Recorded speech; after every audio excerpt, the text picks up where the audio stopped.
અંગ્રેજીમાં અમુક નાના નાના શબ્દો છે પણ એનો પાવર જબરદસ્ત છે. એ આખા વાક્યનો મતલબ જ બદલી નાખે છે. હા, આપણે વાત કરી રહ્યા છીએ મોડલ ઓક્ઝિલરીઝની, એટલે કે મોડલ સહાયક ક્રિયાપદોની. તો આજે ચાલો આ નાના પણ શક્તિશાળી શબ્દોનો જાદુ એકદમ સરળ રીતે સમજીએ. ક્યારે વિચાર્યું છે કે આ can you, should you, will you આટલા નાના ફેરફારથી આખો મતલબ કેવી રીતે પલટાઈ જાય છે? બસ આ જ તો છે મોડલ્સનો ખેલ. આ શબ્દો શું કરે છે? એ મુખ્ય ક્રિયાપદમાં એક ભાવ ઉમેરે છે, જેમ કે કોઈની શક્તિ બતાવવી, કોઈ શક્યતા દર્શાવવી કે પછી કોઈ ફરજ. તો આ મોડલ સહાયક ક્રિયાપદ છે શું આખરે? ચાલો એને એકદમ સિમ્પલ રીતે સમજીએ. સમજો કે એ એક હેલ્પર છે, એક મદદગાર. એ પોતે મુખ્ય હીરો નથી, એટલે કે મુખ્ય ક્રિયાપદ નથી, પણ એ મુખ્ય ક્રિયાપદની સાથે જોડાઈને આખા વાક્યને એક નવો જ અર્થ આપી દે છે, જેમ કે શક્તિ, શક્યતા, પરવાનગી કે પછી કોઈ ફરજ. તો ચાલો શરૂ કરીએ આપણા પહેલા વિભાગથી. એ છે શક્તિ અને મંજૂરી.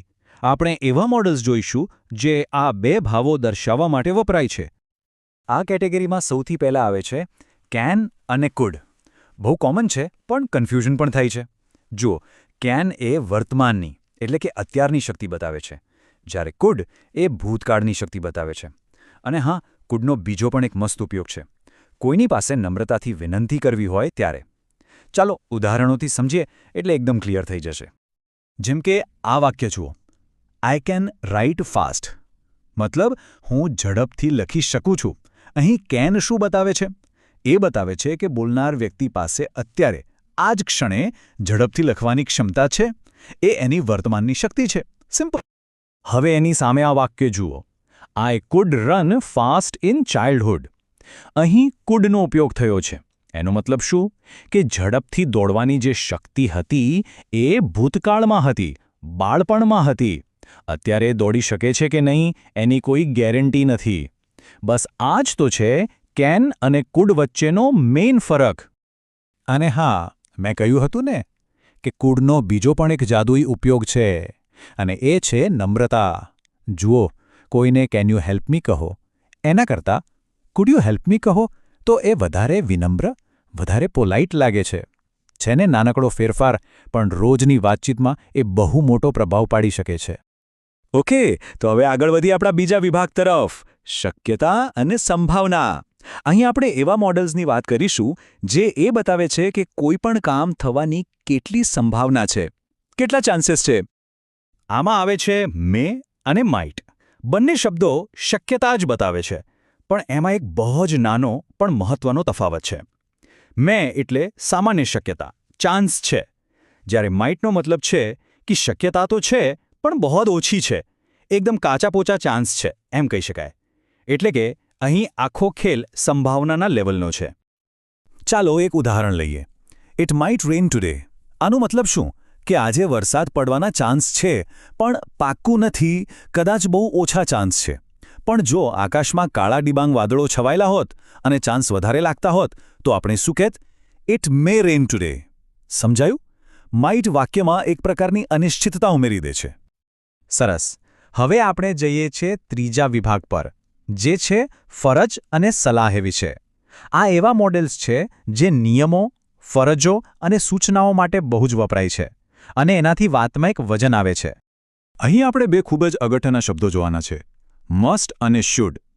આ બંને વચ્ચેનો તફાવત સમજવો બહુ જ જરૂરી છે.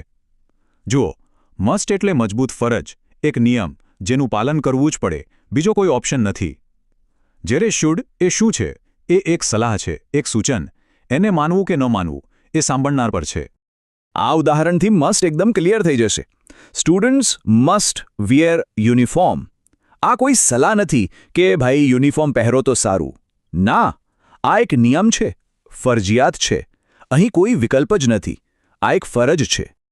હવે શુડ જેવો જ બીજો એક શબ્દ છે ઓટ ટુ. આ પણ સલાહ કે ફરજ જેવો ભાવ આપે છે, પણ એમાં થોડો નૈતિકતાનો ભાવ વધારે છે, એક સામાજિક જવાબદારી. જેમ કે વી ઓટ ટુ રિસ્પેક્ટ ટીચર્સ. આ એક એવી વાત છે જે નૈતિક રીતે સાચી ગણાય છે, આપણી ફરજ છે.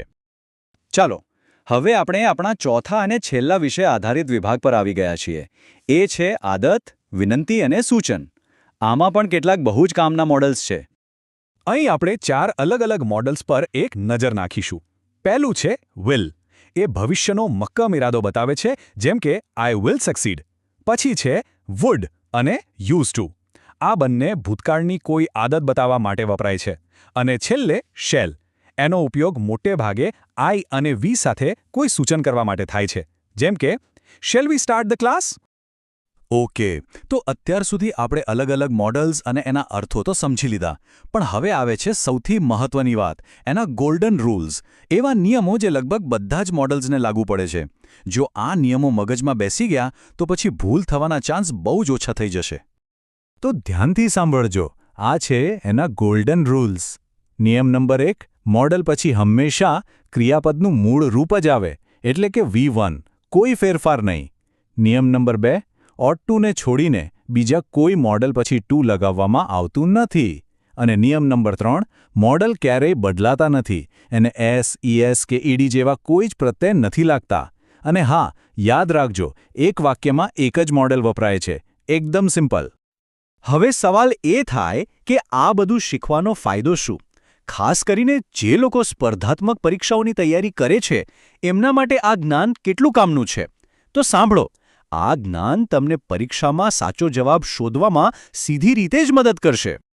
જ્યારે પણ પરીક્ષામાં મોડલનો પ્રશ્ન સામે આવે ત્યારે બસ આટલું કરવાનું છે. સ્ટેપ 1, આખું વાક્ય ધ્યાનથી વાંચો. સ્ટેપ 2, વાક્યનો ભાવ પકડવાની કોશિશ કરો. એમાં શું કહેવા માંગે છે? શક્તિ, ફરજ, સલાહ કે પછી કોઈ શક્યતા? અને સ્ટેપ 3, જેવો ભાવો પકડાઈ જાય, બસ એ ભાવ સાથે બંધ બેસતો સાચો મોડલ વિકલ્પોમાંથી શોધી લો. આટલું કરશો એટલે જવાબ સાચો જ પડશે. તો જોયું, આ હેલ્પર વર્બ્સ એટલે કે મોડલ્સ એ ખાલી વ્યાકરણના નિયમો નથી. એ તો આપણી વાતચીતમાં ચોકસાઈ, નમ્રતા અને એક પ્રકારની તાકાત ઉમેરવાના સાધનો છે. સાચો મોડલ વાપરવો એટલે ખાલી સાચું અંગ્રેજી બોલવું એવું નથી. એનો મતલબ છે કે આપણી વાતને વધુ અસરકારક બનાવવી. તો હવે પછી જ્યારે પણ આપણે અંગ્રેજીમાં વાત કરીએ ત્યારે એક ક્ષણ માટે વિચારીએ કે આપણે શું કહેવા માંગીએ છીએ અને કયો મોડલ આપણી વાતને બેસ્ટ રીતે રજૂ કરી શકશે.